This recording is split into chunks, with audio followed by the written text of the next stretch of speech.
My name is Ethan John, and the past couple of years have unfolded like a relentless storm, dragging me through depths of despair I never thought possible, and lifting me to heights of renewal I could scarcely dream of. What began as a single shattering moment, a catastrophic accident, spiraled into a saga of betrayal, torment, and ultimately redemption.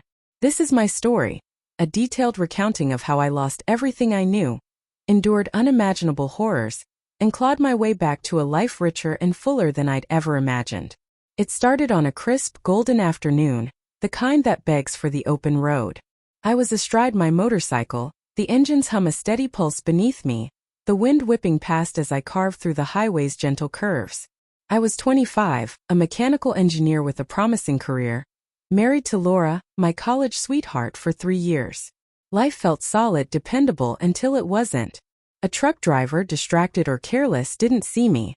He pulled out from a side road, and in an instant my world exploded. I remember the flash of chrome, the sickening screech of metal grinding against metal, and then a void, black, silent absolute. I woke in a sterile hospital room, surrounded by beeping machines and the antiseptic sting of disinfectant. My body was a prison. I couldn't move my arms, my legs, my head. Nothing below my neck responded. I couldn't speak. My voice was trapped in a throat that refused to cooperate. Blinking was my only language, a feeble Morse code to signal yes or no. The doctors hovered, their faces a blur of pity and professionalism, explaining that I'd suffered a severe spinal injury. "You're lucky to be alive," they said, but the word lucky landed like a slap. Lucky? I was a quadriplegic, tethered to tubes and machines, my dignity stripped away with every labored breath. Swallowing was a battle, often ending in choking gasps. Going to the bathroom? A humiliating ordeal I couldn't control, managed by nurses whose kindness couldn't erase my shame. There was one lifeline amid the wreckage, a multi-million-dollar settlement from the trucking company responsible. It paid for the towering medical bills, the surgeries, the ventilators, the endless therapies, and left us with a monthly stipend that, combined with Laura's salary as a paralegal at a bustling downtown law firm, secured our financial future. We lived in a 3-bedroom apartment we bought with dreams of a family. One room earmarked for a nursery, another as a shared office where I'd sketch blueprints and she'd review legal briefs. After the accident, that nursery became my medical bay, its spaciousness now a necessity for the bed, monitors, and equipment that sustained me. Money, though, couldn't buy back my mobility, my voice, or the warmth in Laura's eyes when she looked at me. After 6 months in the hospital, a blur of white coats, fluorescent lights, and the constant drone of machines, I was discharged. I clung to the naive hope that returning home would rekindle some semblance of normalcy, that the familiar creak of our hardwood floors or the scent of Laura's lavender candles might coax me out of my despair. I was gravely mistaken. Home became a new battlefield, one where the enemy wasn't just my broken body but the people I'd trusted most. During a later counseling session, as I sat across from a compassionate woman with a notepad and a steady gaze, she asked, "How was it when you first got home?" A tear traced a slow path down my cheek, my voice trembling as I admitted, "I'm too ashamed to remember much. It's all a fog." She leaned forward, her tone soft but firm. "That's okay, Ethan. This is a safe space. Everything you say stays here. I'm here to help you heal."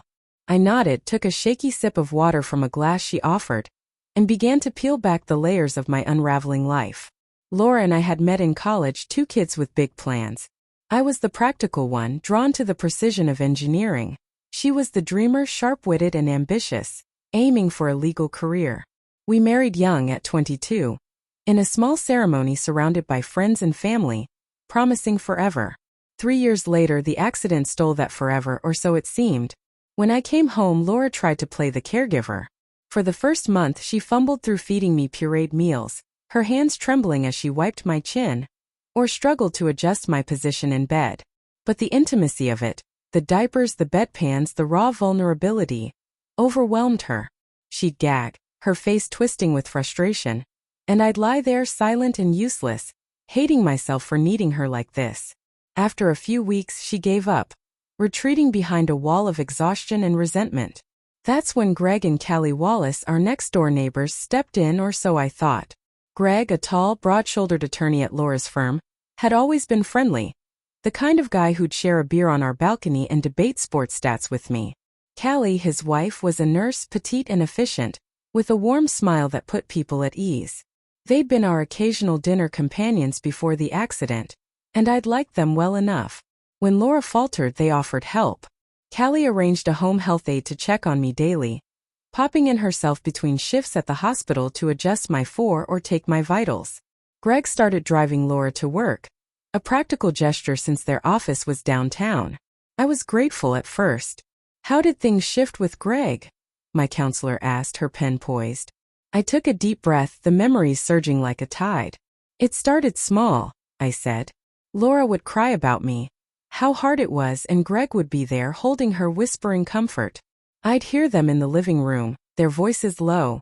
Then the unmistakable sound of kissing. It escalated fast. They'd moved to our old bedroom, the master suite I couldn't reach anymore, and I'd hear everything. The creak of the bed, her gasps, his grunts. I couldn't move, couldn't yell, couldn't do a damn thing but listen.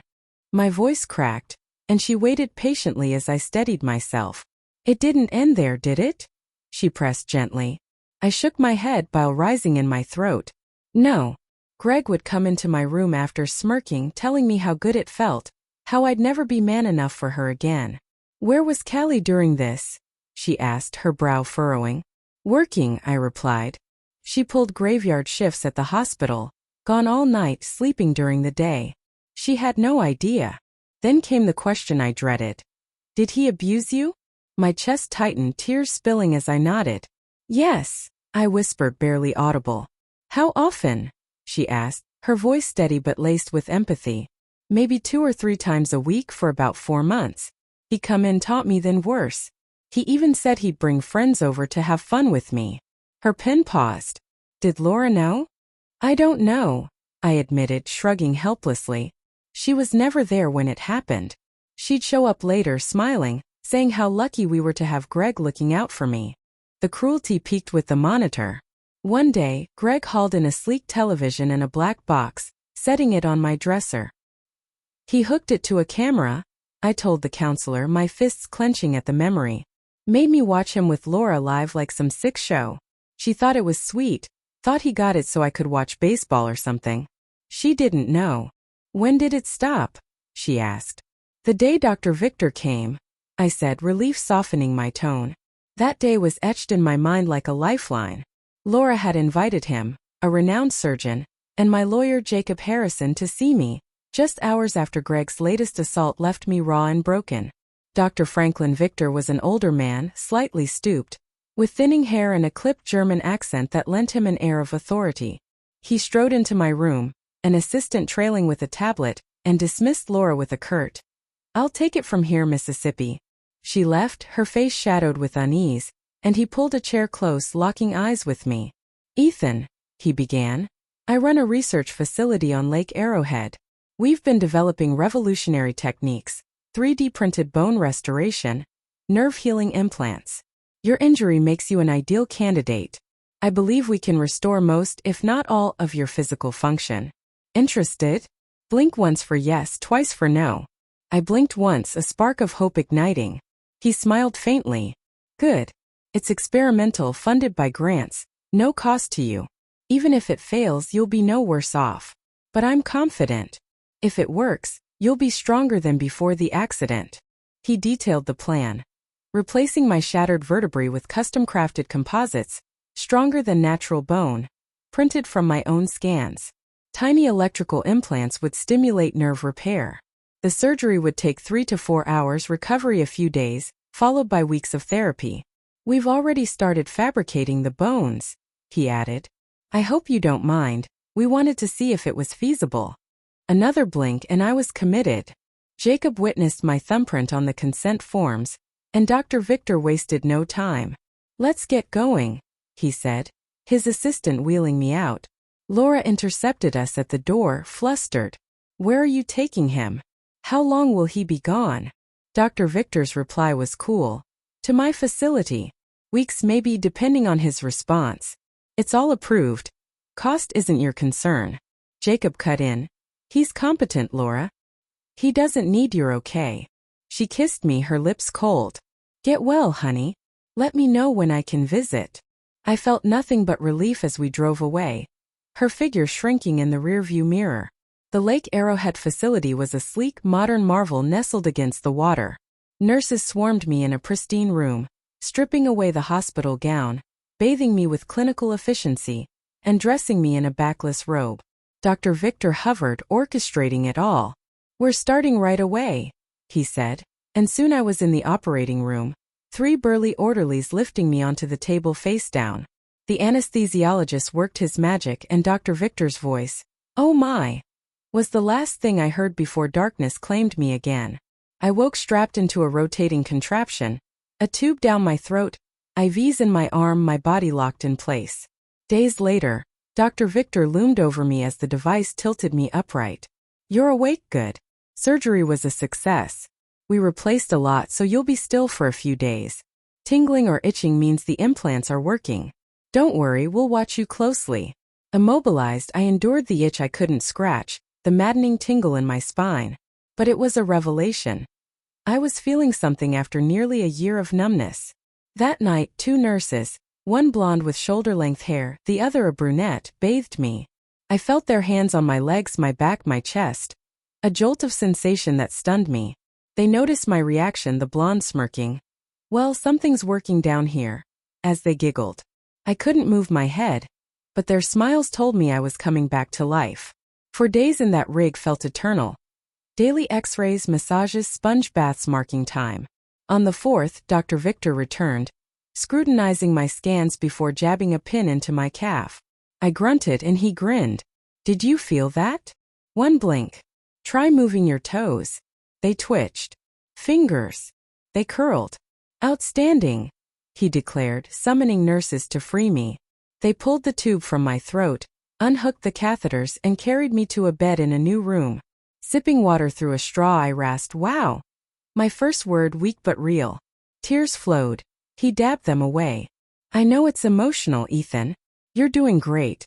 The implants are working, but you've lost muscle mass. We'll build you back up. Diet, exercises, in bed for now." He introduced my team. Emily, a meticulous nutritionist.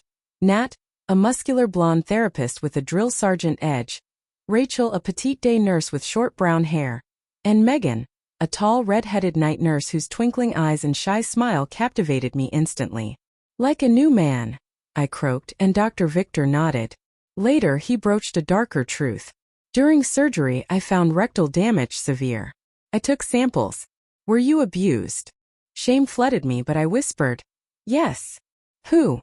"Greg," I said, voice trembling. "Laura." "I don't know, she was never there." He frowned. "This is a felony, a hate crime here. I'll report it once the lab analyzes the DNA. We'll get you a counselor." Therapy began. Nat's gentle leg presses, hand squeezes while justice stirred. Agents Cole and Davis interviewed me, taking Dr. Victor's evidence. Jacob filed for divorce, a restraining order, and tagged my apartment as a crime scene. The DNA pinned Greg.